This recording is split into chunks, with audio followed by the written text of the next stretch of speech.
Hello, everyone. So, we are going to continue with our discussion of the story Quality by John Galsworthy. In the last video, we saw the first part of the story. The main incidents that we saw in the first part was the author was telling us about these two brothers called the Gessler brothers. They used to run a shop in one of the fashionable streets in London, but they differed from the other shops by not advertising their products. They were very committed to their work and they valued quality over everything else. So they even sacrificed profit, they sacrificed making any sort of money from their profession just so that they could practice their art to the fullest extent possible. So these two brothers, they are from Germany, they are of German origin, and they speak with a German accent. All the sentences that they say are written in a special accent, and the elder brother is a person who does not speak at all. He usually does not speak, but when he speaks, he only says, "Let me ask my younger brother." The younger brother is the person who controls the shop, and he's the one who takes the measurements for the shoes, and he's the one who is the more active of the two. So the narrator knew the Gessler brothers right from his childhood, and he used to go there to get shoes. But of course, the quality of the shoes are very high, so that they last for a long time. So the author does not have to go to the shop very often. Okay. Then he also says what is special about visiting the Gessler brothers shop. Usually, when we go to a shop, we go to get some business done. But going to the Gessler Brothers shop is like visiting a church or a place of worship because it is a place where the art of making shoes is being celebrated. Okay. So we also saw one incident where the Gessler brothers were, you know, they had, um, they had made shoes for the author, but the author made a complaint about them. He said one of the shoes did not fit very well. So we saw from the response of the younger Gessler brother how seriously he took this. He took this complaint. Okay. He says some shoes are bad from birth itself. So there might be some defect in the shoes right from the moment that they are made. So in such cases, nothing can be done. And he says, I will fix this. I will take the shoe back and I will fix it without charging you any fee. So that was the kind of guarantee and dedication that the Kessler brothers had towards their work, right? Um, you could take a shoe back even after many years, and they would still fix it for you without charging you any money. Okay. So we discussed till that. Now, in the next section that we are going to read just now, we will see how the Gessler brothers, especially the younger Gessler brother, how they reacted to big companies making factory made shoes, right?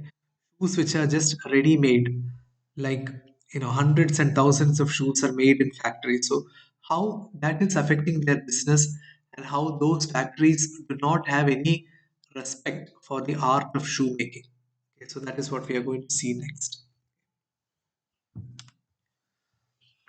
Yeah, so once the author went to the shop wearing some other brand of shoes, and immediately the younger Gessler brother said, "Those are not my boots." Okay. So he said this in a tone that was not one of anger, nor of sorrow, not even of contempt, but there was in it something quiet that froze the blood. So he said this in a tone that was not very angry, or it was not sad. It was not even contempt. Contempt means mocking somebody, having some sort of hatred for something, right? So he did not want to make fun of anybody else, but at the same time, he wanted to convey to the author that these big companies with their ready-made shoes, they have affected his business. Okay. So that is what Galsworthy means by saying something quiet that froze the blood. So just hearing the younger Gessler brothers speak about these companies, it makes your blood cold. Right? You feel that's anger or sorrow that is in his mind. He put his hand down and pressed a finger on the place where the left foot, endeavoring to be fashionable, was not quite comfortable. So he looks at the company made shoes and he says, look, at this point in your left foot, there is one place in your left foot that is very painful because the company made shoe is not fitting you very well at that place. Okay, so he says, it hurts you there, he said. It means it hurts you there. Doesn't it hurt you when you wear that shoe? Don't you feel pain in that position? That is because those big firms have no self respect. Trash. So he says these big companies, they don't have any self respect. They don't respect the art of making shoes. It is just trash that they make. And then, as if something had given way within him, he spoke long and bitterly. It was the only time I ever heard him discuss the conditions and hardships of his trade. Okay. So he's usually a very reserved man. He's a person who is usually very quiet. But finally, when he saw the shoe, he wanted to tell something against the big companies who make ready-made shoes. So what does he say? He says, they get it all, he said. They get it by advertisement, not by work. So they means those companies. They get all the customers. They get it through advertisement, not because of the quality of their work. They just advertise their products. They take it away from us who love our boots. So they take the customers, they take the business away from the people who love to make boots. It comes to this. Presently, I have no work. Every year it gets less, you will see. So he says, right now I don't have any work because nobody is buying shoes from him. Whenever you want a shoe, you want to get a shoe very quickly. You don't want to wait for it. So all the customers are going to those big companies. So every year, the number of customers becomes less and less. And looking at his lined face, I saw things I had never noticed before. Bitter things and bitter struggle. And what a lot of grey hairs there seemed suddenly in his red beard. So the author looked at the face of the younger Gessler brother and he understood they must be really struggling. Right? His hair is becoming grayer and grayer, which means he is getting older, but he is also undergoing a lot of stress and you know worry. He's worrying about the future.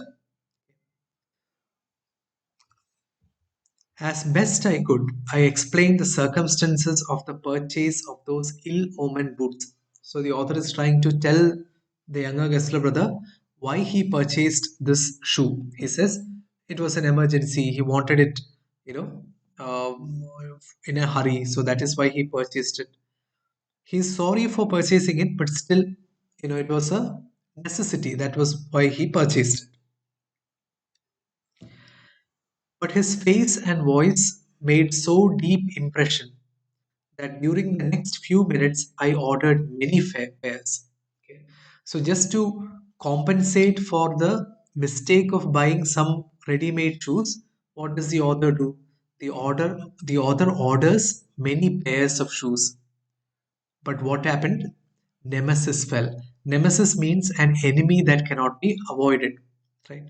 So when you do some mistake, you have to suffer the consequences, right? So here what was the mistake?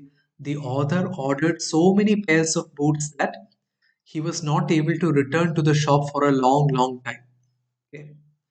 So usually he used to go to the shop in every 6 months or periodically he used to visit. But because he ordered a lot of shoes and all those shoes were very long lasting, he was not able to go back for a long time. How many years? 2 years. He was not able to go back to the shop for 2 years. They lasted more terribly than ever, and I was not able to conscientiously to go to him for nearly 2 years. Okay, so because the shoes that he ordered lasted so long, 2 years went by. When at last I went, I was surprised to find that outside one of the two little windows of his shop, another name was painted, and also that of a bootmaker, making of course for the royal family. So finally, after 2 years, when he went to the shop, he found that some change had come over the shop. There was some change. Instead of just the Gessler brothers' name, there was another name in half of the shop. Okay. So this was also a bootmaker, somebody who sells shoes, and they had an advertisement. What was their advertisement? We make for the royal family. Okay. So what happened? During these 2 years, the Gessler brothers were forced to sell half of their shop. They had to sell half of their shop to continue to be in business. Okay. Because of their poverty, because of they were not getting any customers, they sold half of their shop to another shoemaker. Okay. The old familiar boots, no longer in dignified isolation, were huddled in the single window. Inside, the now contracted well of the one little shop was more setted and darker than ever. So now the space has become more limited, right? Along with the other shoes that we mentioned in the first class, the shoes made by the new shoemaker are also displayed. Okay. But when the shop became lesser or smaller, the purity of the art, the powerfulness of the art of shoemaking that they practiced, it seems to get better. It seems to get more powerful. When we take a liquid and when we boil it, when we concentrate it, it becomes more powerful, right? Like an acid or something. When you concentrate an acid, it becomes more powerful. So like that, when the Gessler brothers shop became contracted, right, lessened, it seems as if their passion for shoemaking has just increased. Okay. And it was longer than usual too, before a face peered down and the tip tap of the bass slippers began. At last he stood before me and gazing through those rusty iron spectacles. Mr. Dash, isn't it? Ah, Mr. Gessler, I stammered, but your boots are really too good. See, these are quite decent still. And I stretched out to him my foot. He looked at it. Yes, he said. People do not want good boots, it seems. Okay. So the author is telling the Gessler, the brother, that he was not able to visit the shop for so long because the shoes are still very good. The boots are still decent. There's no wear and tear. There's no damage. It is still working perfectly. So, in an answer to this, what does the Gessler brother say? He says, it seems like people don't want good boots now. They don't order any long lasting good boots. To get away from his reproachful eyes, reproachful means scolding, right? When somebody scolds us, somebody tells us that we are doing something wrong. That is the meaning of reproachful.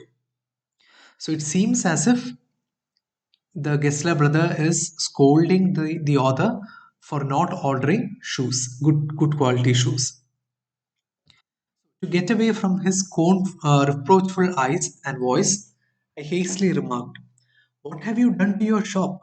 He answered quietly, "It was too expensive. Do you want some boots?" So, what happened to the shop? The shop had to be sold. Half of the shop had to be sold because it was too expensive to maintain it. So, once again, the author ordered 3 pairs of shoes.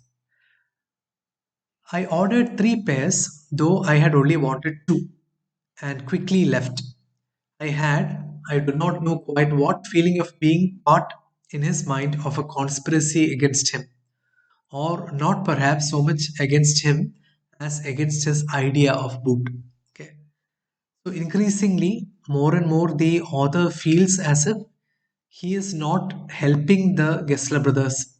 He is part of a conspiracy, he is part of some evil plan to drive them out of business. That is what he himself feels in his mind. Because even though he is ordering shoes, nobody else seems to be ordering, and because of that, the Kessler brothers do not have any money. They are sinking deeper and deeper into poverty. So it seems as if all the people, everybody is against the Kessler brothers' idea of what it is to make a good shoe. Nobody wants a good shoe. That is a key point. That is the problem that is being experienced by them. One does not, I suppose, care to feel like that, for it was again many months before my next visit to the shop, paid, I remember, with the feeling, oh well, I can't leave the old boy, so here goes. Perhaps it will be his elder brother. So again, once again, after many months, the author returns to the shop. He wishes that it is his elder brother who meets him. Why? Because the elder brother is a quiet fellow. He will never scold you. He's always very quiet. So the author wishes that he is able to meet the elder brother. And it seems as if his wish has come true. Because when he reaches the shop, the brother who comes out to greet him looks like the elder brother. For his elder brother, I knew, had not character enough to reproach me even dumbly. And to my relief, in the shop, there did appear to be his elder brother handling a piece of leather. So when he finally went back to the shop, he thought he saw the elder brother. Well, Mr. Gessler, I said, how are you? He came close and peered at me. I am pretty well, he said slowly, but my elder brother is dead. So, what is happening here? It was actually the younger brother. But in these 2 years or many months, he has become so much older in appearance. He looks like he is the elder brother. So, what happened to the elder brother? The elder brother has passed away. Okay. And I saw that it was indeed himself, but how aged and wan. Wan means very worn out, very tired. And never before had I heard him mention his brother. Much shocked, I murmured, oh, I am sorry. Yes, he answered, he was a good man. He made a good boot, but he is dead. And he touched the top of his head, where the hair had suddenly gone as thin as it had been on that of his poor brother, to indicate, I suppose, the cause of death. He could not get over losing the other shop. Do you want any boots? And he held up the leather in his hand. It is a beautiful piece. So the younger Gessler brother is the only one left, and he says his elder brother had passed away because he was not able to overcome the sadness. What sadness? The sadness that they felt when they had to divide the shop, when they had to give up the shop. And then immediately he asks the author, do you want a boot? This is a beautiful piece of leather. I can make a boot for you. Okay. So he says that. I ordered several pairs. It was very long before they came, but they were better than ever. One simply could not wear them out. And soon after that, I went abroad. So, what happened? The author ordered many pairs, and these were even better than before. So, every time the author orders shoes, the result that they get is even better than the last time. Okay. So, the Gessler brothers are continuously improving their shoes. Right. But now there is only one brother left, only the younger brother is left. The older brother has passed away. So after this, what happened? The author spent 1 year out of the country. He was abroad. It was over a year before I was again in London. And the first shop I went to was my old friend's. I had left a man of 60. I came back to one of 75. So only 1 year has passed, but in that 1 year, the younger Gessler brother seems to have aged very greatly. Okay. He now looks like a 75-year-old man, pinched and worn and tremulous. Tremulous means shaking. Pinched means tensed, worried, and suffering from financial problems, right? So he is very weak. It's almost as if he is at the end of his life. who genuinely this time did not at first know me. So the Gessler brother was not even able to recognize the author. The author is a long time customer. He has been coming to the shops ever since he was a little boy. In all the previous visits, the Gessler brother was able to recognize him, but now he has lost his memory. He is becoming very old and feeble. Oh, Mr. Gessler, I said, sick at heart, how splendid your boots are. I have been wearing this pair nearly all the time I have been abroad, and they are not half worn, are they? He looked long at my boots, a pair of Russia leather, and his face seemed to regain steadiness. Putting his hand on my instep, he said, do they fit you here? I had trouble with that pair, I remember. So he remembers the shoes that he made more than 1 year ago. So that is his dedication to the work. He remembers all the pairs of shoes that he has ever made. So he looks at the shoes that the author is wearing and he says, do you feel some problem in that position, instep, at the side of your foot? Do you feel any hurtfulness? And the author replies, I assured him that they fitted very beautifully. There's no problem with the fitting. It is all very comfortable. Do you want any boots? He said, I can make them quickly. It is a slack time.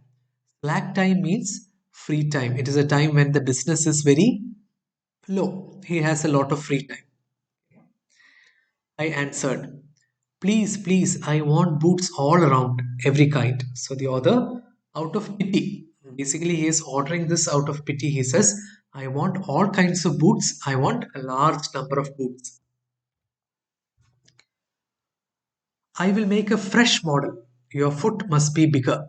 So the younger Gessler brother says, I need to take the measurement of your foot once again because your foot must have grown. It is more than 1.5 years since you ordered a shoe. So you need to measure the foot once again.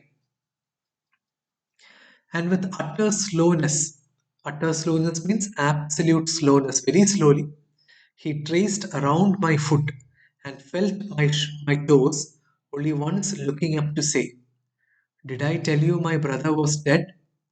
So he forgot all about the last visit and he again tells the author, don't you know my brother has passed away? To watch him was painful, so feeble he had grown. I was glad to get away. So the author was feeling very sad because this person used to be very very energetic. He used to be very dedicated to his work, but now he has become very weak and feeble. I had given those boots up when one evening they came. Opening the parcel, I set the four pairs out in a row. Then one by one, I tried them on. So he finally got the order after a long time. He initially thought, I am not going to get this order. It is not never going to be delivered to me. But finally, he got the order. And then, when he tried out each one of those shoes, he found that they were all perfect. There was no doubt about it. In shape and fit, in finish and quality of leather, they were the best he had ever made me. And in the mouth of one of the town walking boots, I found his bill. The amount was the same as usual, but it gave me quite a shock. He had never before sent it till quarter day. So, along with the shoes, what did the author also find? He found the bill. Usually, the Gessler brothers never send the bill at least until quarter day has passed. So they will deliver the shoes and the bill will come only later. But this time, the bill was already in the box in which the shoes came. What does that mean? It means that the Gessler brother, is very short of funds. He needs money very quickly. I flew downstairs and wrote a check and posted it at once with my own hand. So what did the author do? Immediately he wrote a check and he posted it to the address of the Gessler brother. A week later, passing the little street, I thought I would go in and tell him how splendidly the new boots fitted. But when I came to where his shop had been, His name was gone. Still there in the window were the slim pumps, the patent leathers with cloth tops, the sooty riding boots. What happened? 1 week later, when the author went near the shop, he thought he will go in, say hello to Mr. Gessler, and say, the shoes that you made last week, they are fitting perfectly. They are fine. But instead of finding the shop, he found that the name Gessler Brothers was removed from that window. It was no longer there. Okay. And also the display boots, the boots that were displayed, they were also gone. Okay. Sorry, the display boots were still there. Still there in the window were the slim pumps, the patent leathers with closed tops, the sooty writing. So the display boots were still there, but the name of the shop was gone. Okay. I went in, very much disturbed. In the two little shops, again made into one, was a young man with an English face. Mr. Gessler in, I said.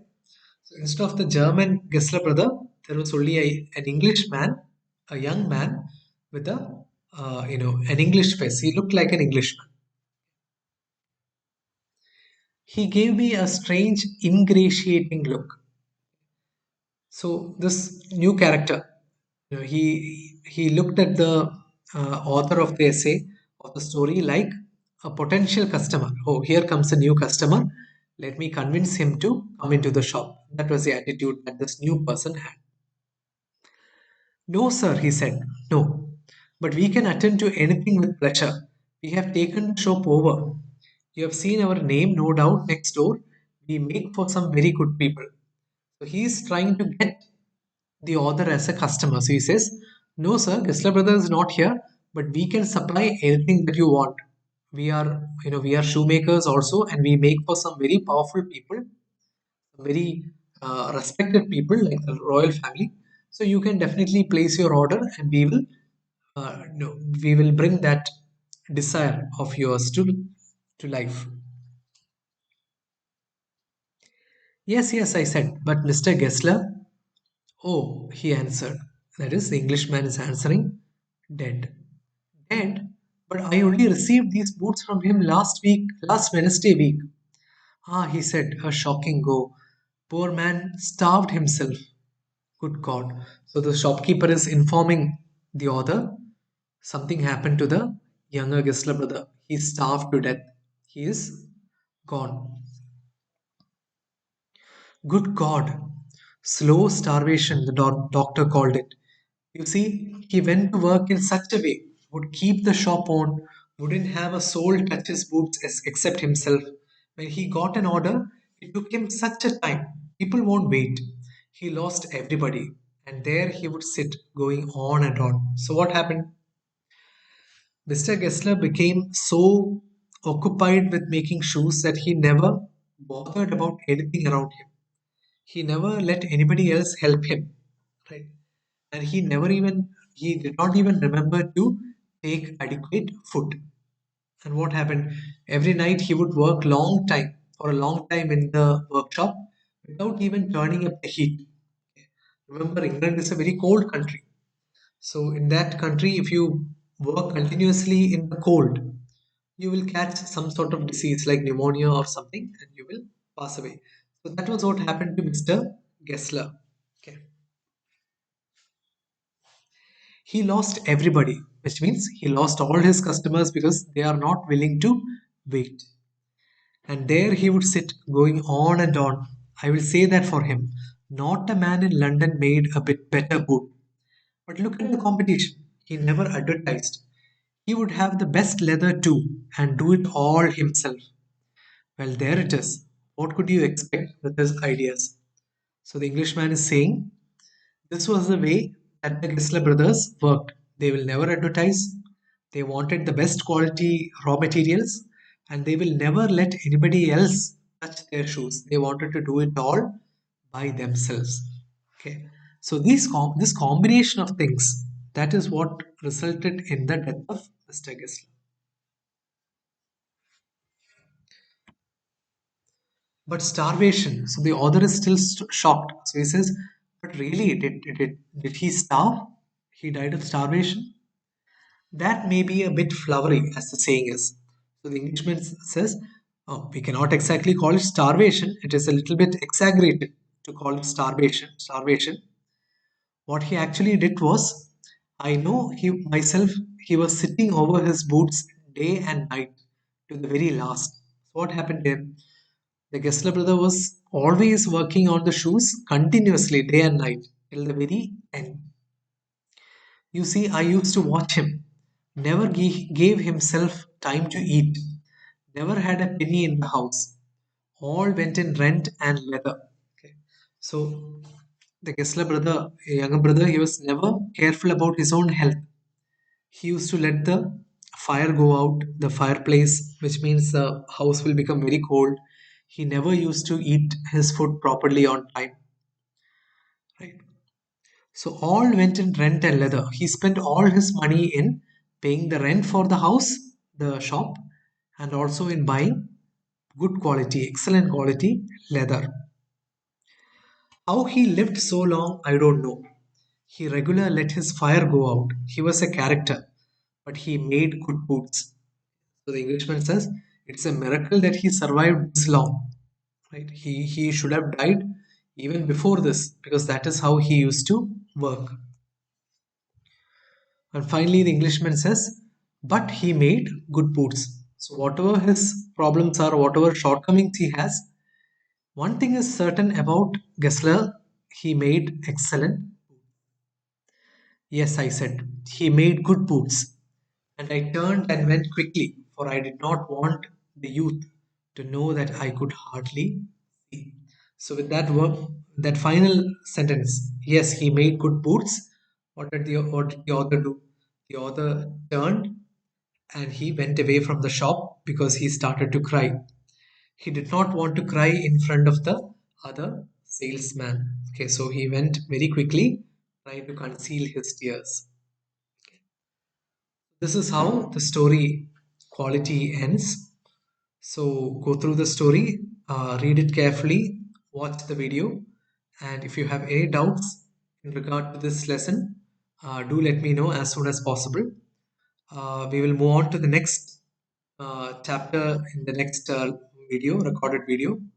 Uh, for your second internal exams also, this chapter will be there. So pay attention to the story and read it carefully. Okay, so we'll stop there for today, and I'll see you in the next session.